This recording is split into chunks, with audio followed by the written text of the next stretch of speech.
اعوذ باللہ من الشیطان اللعین الرجیم بسم اللہ الرحمن الرحیم الحمد للہ رب العالمین الصلاة والسلام علی اشرف الانبیاء والمرسلین وعلی آلہ طیبین الطاہرین المعصومین الذین اذہب اللہ عنہم الرجس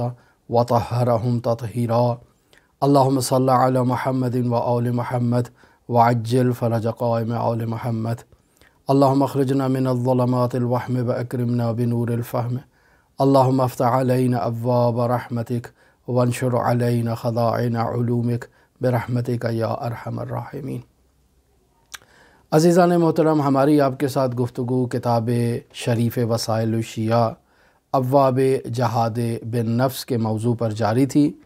اور اس گراں قدر کتاب سے ہم تیسرے باب کو آپ کی خدمت میں بیان کر رہے ہیں، یعنی ابواب جہاد بالنفس سے تیسرا باب، اور اس تیسرے باب کا آج آخری درس ہم آپ کی خدمت میں بیان کر رہے ہیں۔ پس در واقع کتاب وسائل الشیعہ ابواب جہاد بالنفس سے آج ہمارا 76واں درس آپ کی خدمت میں ہے، اور جو تیسرا باب جسے ابواب جہاد بالنفس میں رسالۃ الحقوق کے عنوان سے ہم آپ کی خدمت میں بیان کر رہے تھے، تو اس رسالۃ الحقوق کا آج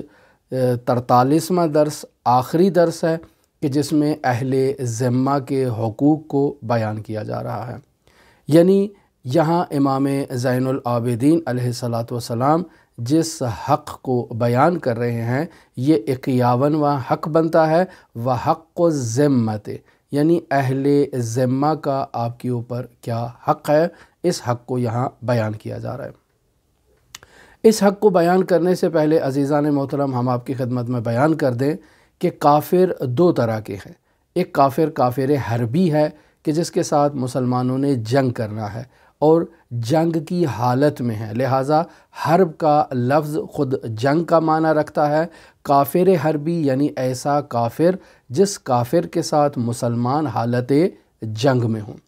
اس کافر حربی کے مد مقابل ایک دوسرا کافر ایسا ہے کہ جس سے مسلمان جنگ کی حالت میں نہیں ہیں بلکہ صلح کی حالت میں ہے۔ اس کافر کو کافر ذمی کہا جاتا ہے۔ پس در واقع کافر ذمی ایسے کفار کو کہا جاتا ہے کہ جو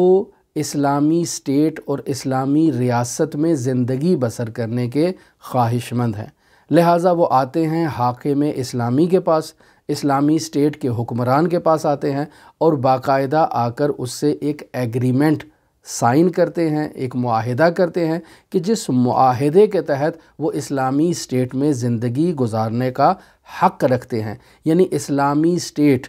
اسلامی تعلیمات کے مطابق ایسے کافروں کے ساتھ ایک ایگریمنٹ کرتی ہے، اور اس ایگریمنٹ کے مطابق یہ کفار اسلامی اسٹیٹ کے اندر پرامن زندگی بسر کرنے کا حق رکھتے ہیں۔ لیکن ان کے ساتھ جو ایگریمنٹ کیا جائے گا، اس ایگریمنٹ میں 4 بنیادی اصولوں کو طے کیا جائے گا ان کافروں کے ساتھ۔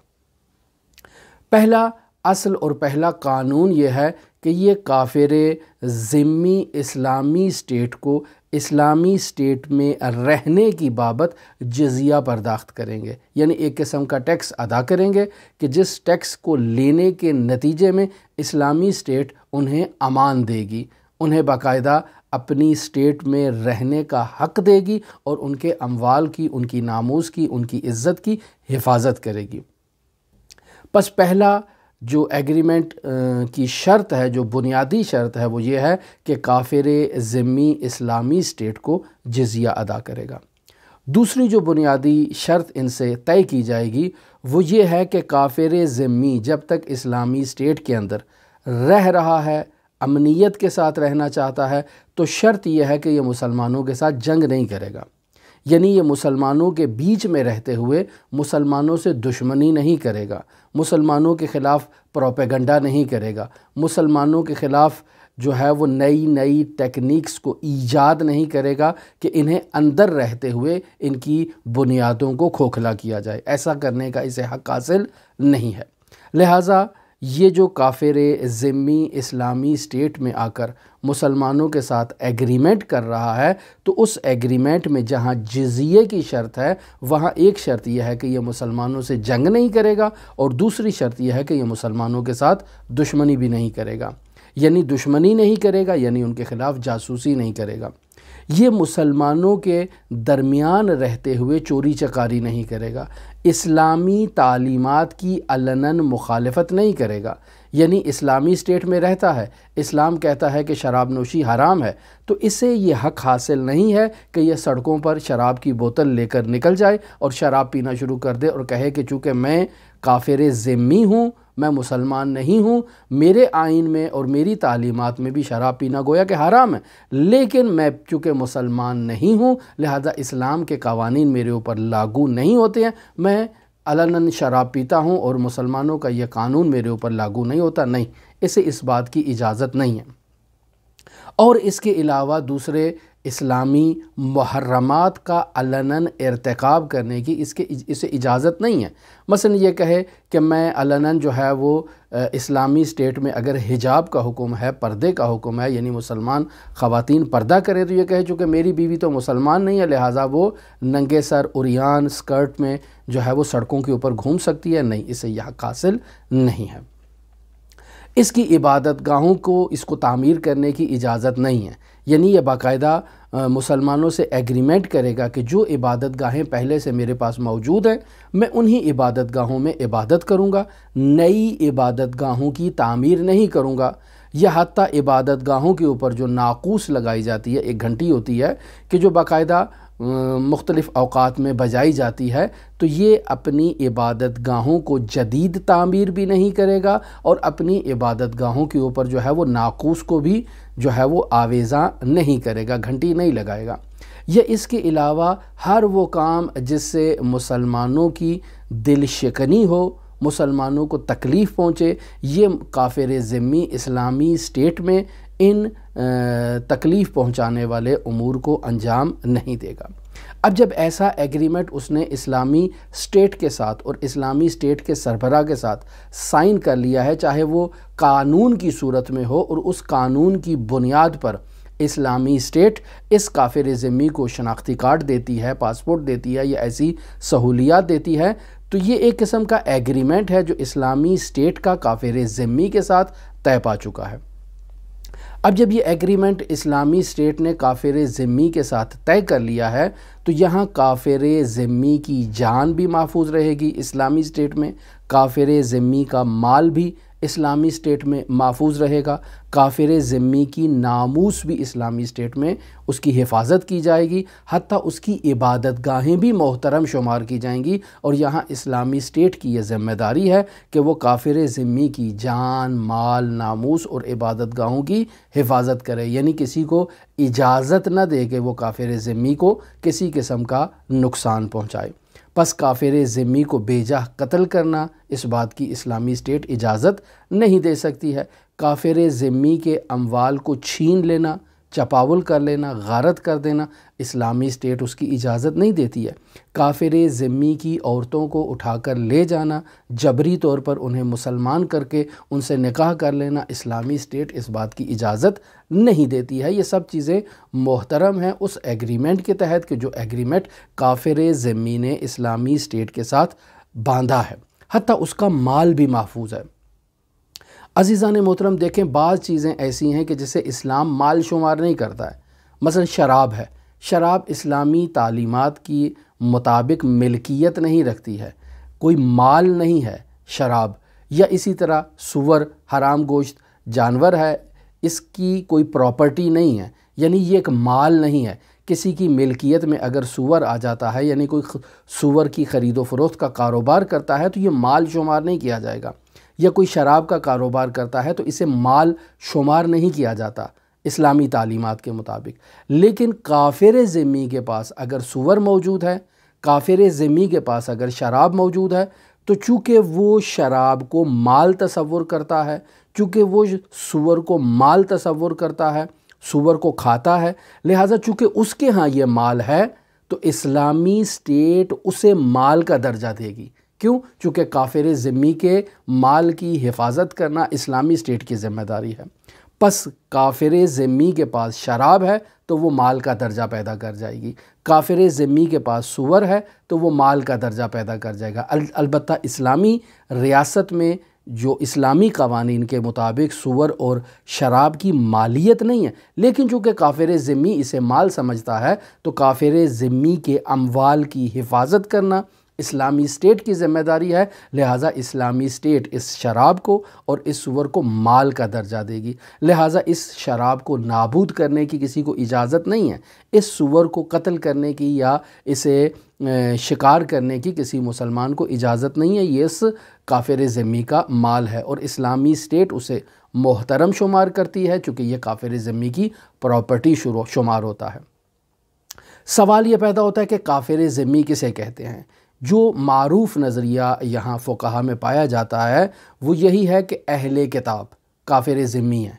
مثلا اہل کتاب جو اسلامی اسٹیٹ میں آ کر زندگی بسر کرنا چاہتے ہیں اور اسلامی اسٹیٹ کے ساتھ آ کر ایگریمنٹ طے کرتے ہیں وہ کافر ذمی شمار ہوں گے۔ اور اہل کتاب کون سے ہیں؟ اہل کتاب میں کہا جاتا ہے کہ یہود ہیں، اہل کتاب میں مسیحی ہیں، اہل کتاب میں زرتشتی ہیں۔ البتہ بعض لوگوں کا یہ نظریہ ہے کہ ہندو بھی اہل کتاب ہیں، پس اگر ہندو اہل کتاب ہیں تو سکھ بھی اہل کتاب شمار کیے جائیں گے۔ البتہ یہ علی اختلاف فتویٰ ہم نقل کر رہے ہیں، پس جو معروف نظریہ ہے وہ یہی ہے کہ یہودی، مسیحی اور زرتشتی یہ تین گروہ ایسے ہیں جنہیں اہل کتاب شمار کیا جاتا ہے۔ اب یہاں ہم کافر ذمی کے کچھ فقہی احکام بھی آپ کی خدمت میں بیان کرتے ہیں۔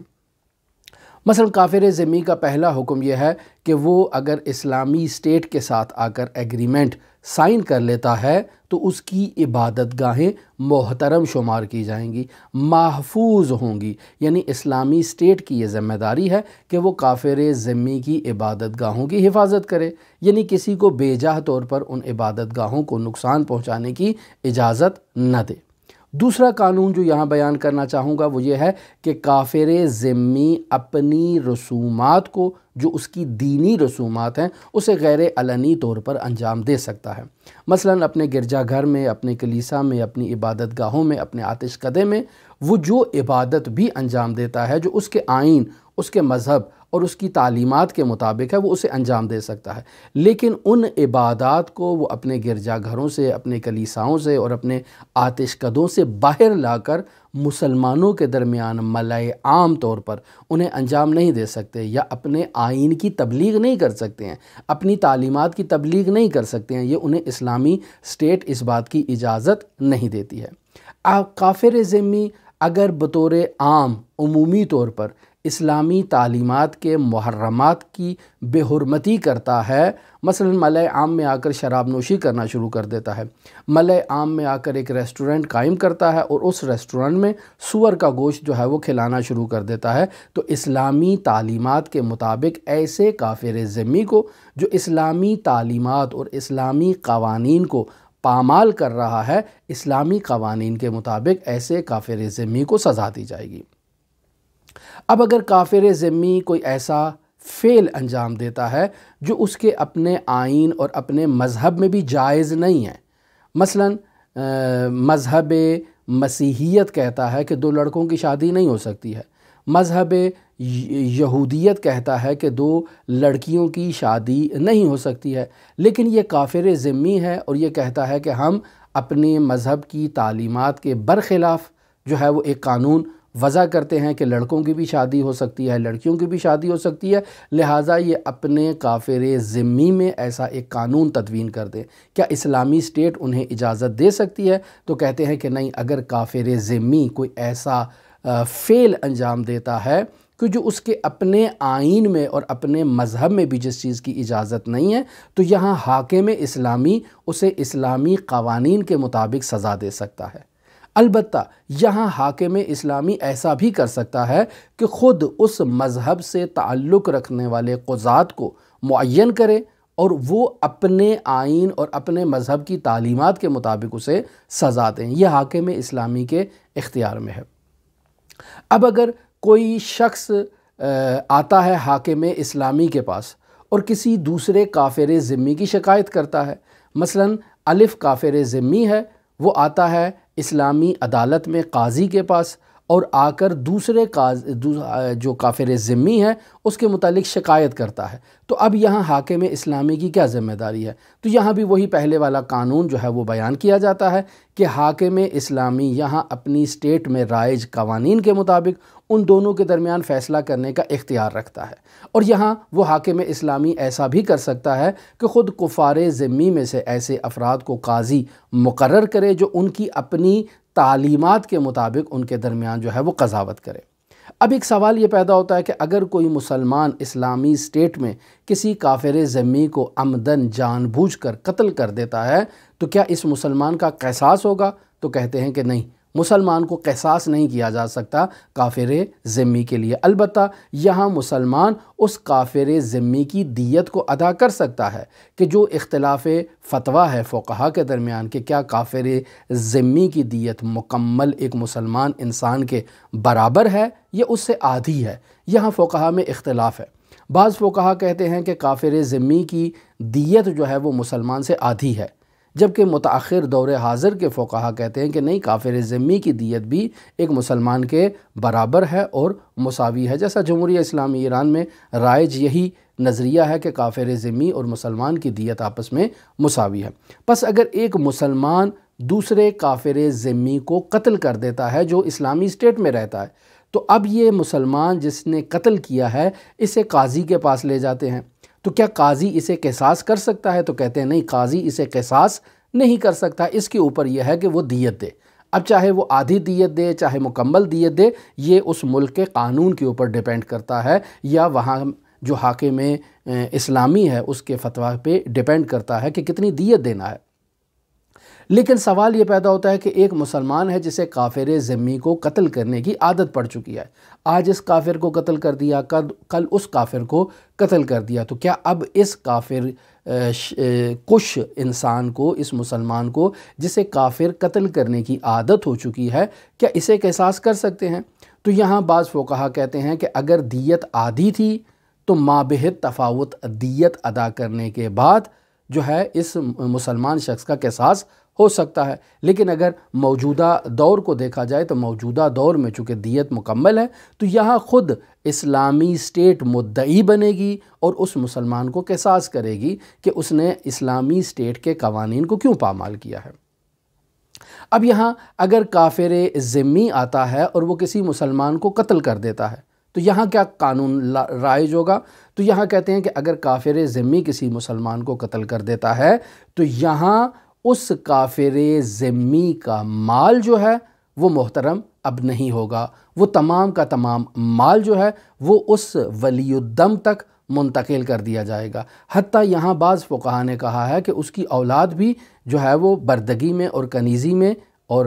غلامی میں اس ولی الدم کو دے دی جائے گی، اور اس کافر ذمی کو یقینی بات ہے کہ حاکم اسلامی قصاص کرے گا۔ اور وہی قانون جو میں پہلے بیان کر چکا کہ ایک کافر ذمی ہے وہ اسلامی اسٹیٹ سے آ کر ایگریمنٹ کرتا ہے تو یہ اس ایگریمنٹ کی بہاف پر اس اسلامی اسٹیٹ میں اپنی نئی عبادت گاہوں کی تعمیر نہیں کر سکتا ہے، جو عبادت گاہیں پہلے سے موجود ہیں انہی عبادت گاہوں میں عبادت کو انجام دے سکتا ہے۔ البتہ یہ وہ قوانین ہیں کہ جو فقہا نے بیان کیے ہیں، بنیادی طور پر یہاں اسلامی ریاست میں پاس ہونے والے قوانین معیار تصور کیے جائیں گے کہ جو اس اسلامی اسٹیٹ کے فقہا کے فتویٰ کے مطابق تدوین کیے گئے ہیں۔ مثلا ایران ہے تو ایران میں اسلامی جمہوریہ ایران میں ولی فقیہ کی حکومت ہے، تو یہاں چونکہ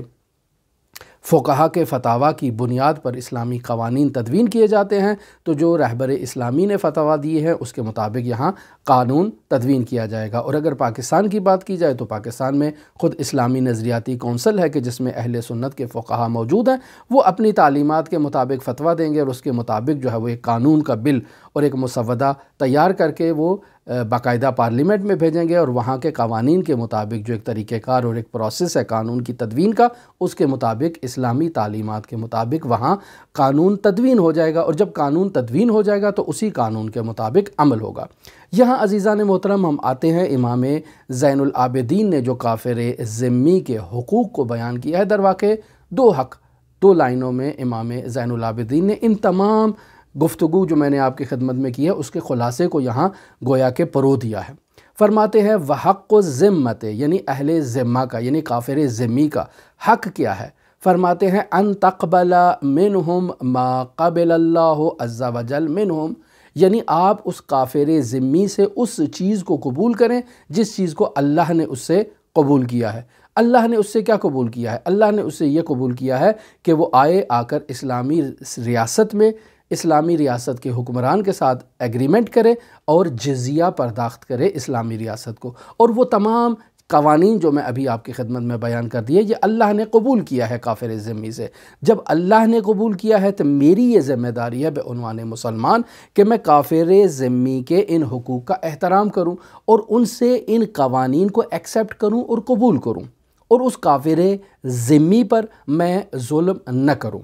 لہٰذا فرماتے ہیں وَلَا تَظْلِمْهُمْ، یعنی کافر ذمی کے اوپر آپ ظلم نہ کرو، اس چیز میں ظلم نہ کرو وَفُ اللَّهَ عَزَّ وَجَلْ بِعَهْدِهِ، جس چیز سے اس کافر ذمی نے اللہ تبارک و تعالیٰ سے ایک عہد کر رکھا ہے۔ یعنی کافر ذمی نے باقاعدہ آ کر اللہ کے قوانین کے مطابق اسلامی ریاست کے سربراہ سے ایک